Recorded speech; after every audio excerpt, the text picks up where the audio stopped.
Hey everybody, welcome. This is Troy with today's Half Court Report. Glad you could join me today. Really excited about today's topic. We're going to be talking all about the players that have been bought out and which players could be bought out and where I think they should go. Before we get into it though, if you haven't already, make sure you subscribe to this channel, like the video, comment below, let me know who you think should be bought out, what do you think of the guys that have already been bought out, and let's get a little discussion going. Okay, let's jump right into it. Basketball is back, and I am so excited. So the trade deadline's over, All-Star break is over, and now it's time when the teams who are competing for the playoffs and the championship are really getting down to the nitty-gritty, and then also the teams that don't have much of a chance are kind of saying, okay, maybe we should tank, or let's let some of these buyout guys go, and that's what we're going to be talking about today. Some things that have happened so far: you've got MKG, Michael Kidd-Gilchrist, going to Dallas from Charlotte. Also, you've got from Charlotte, Marvin Williams, who is now going to Milwaukee, which is Algonquin for the good land. Just the other day, Reggie Jackson, Mr. October himself, he is going to the Clippers from Detroit. So let's break down a few of these. Starting off, Vince Carter. Now, I really want him to get bought out, and I want him to go back to Toronto. I think it would be a great homecoming. This guy, he is 43 years old, 22 years in the league, only averaging a little over 5 points per game now, but it's his last season, he's retiring.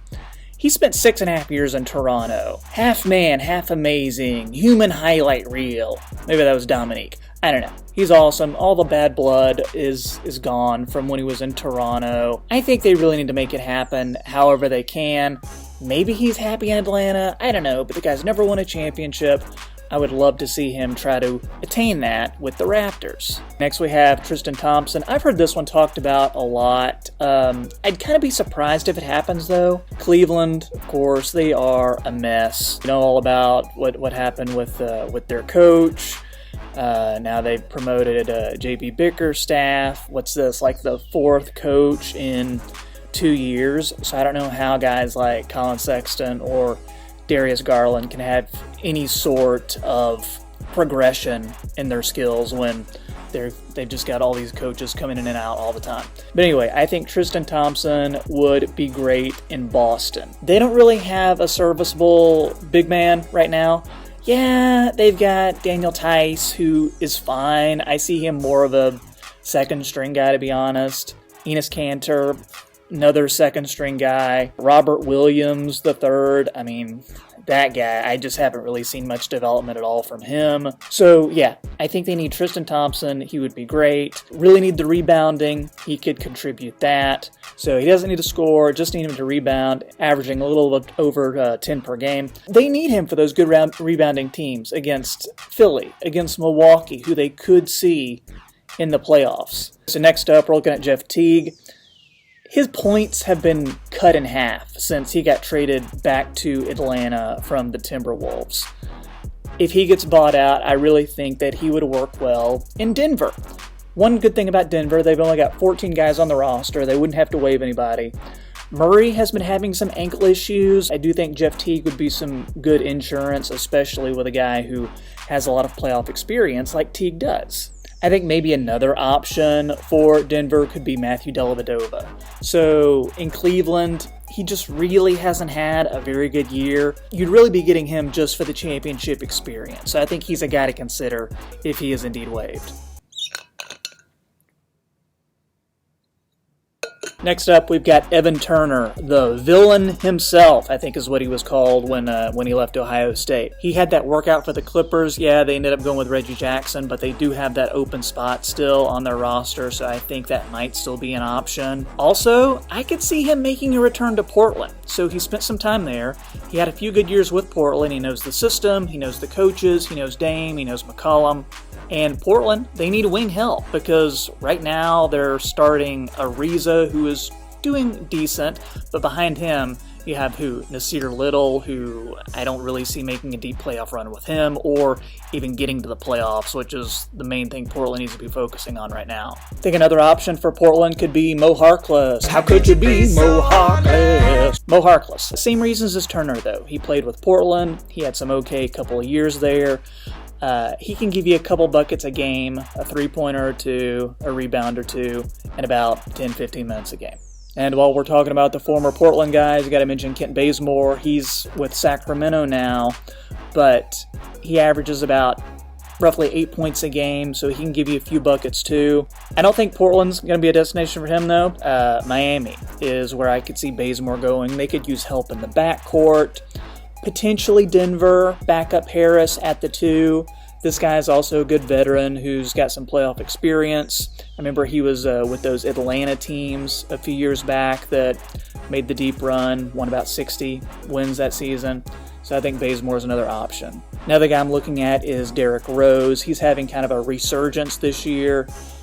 He's still owed $7 million next year, so I really don't think buyout is an option for the Pistons and for Derrick Rose. But by chance, if it happens, I think Derrick Rose would go to one of the LA teams. As I mentioned before, Clippers, they wouldn't have to waive anybody. They'd be really full at the guard spot if they bring in D. Rose. The Lakers would have to waive somebody. He used to play with LeBron when they were in Cleveland, so there's a little bit of a history there. Looking a little bit further down the list, but I think Bismack Biyombo might be a guy. He hasn't ever really impressed me too much, but he can give you some good backup minutes for 10-12 minutes a game, get you about 5 points, a couple rebounds. Jan Mahimi, kind of that same similar skill set, not really suited for the modern NBA, but he's with Washington right now, and they're not going anywhere. Courtney Lee, I think, could be okay if he goes to a team that just lets him stand behind the three-point line. So maybe Houston, maybe Memphis. He played for both of those teams before.